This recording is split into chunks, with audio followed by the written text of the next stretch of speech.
Hey guys, welcome back to Fixin' It, and today we're going to change the brake light bulbs on this Hyundai Sonata.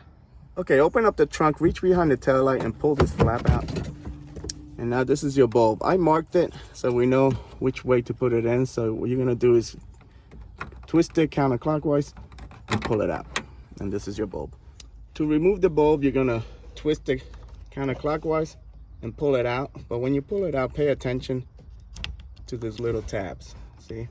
There's a tab on top, a tab on the bottom. So the one on top goes next to this thing here. So you're gonna put the other bulb in just like that, okay? All right, guys, 2357 is the bulbs you need.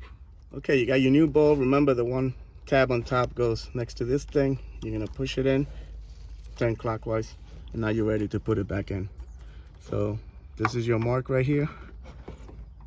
You're gonna put it a little bit above the mark because you're gonna put it in flat and then twist it clockwise to lock in place. Now we're gonna put this flap back on.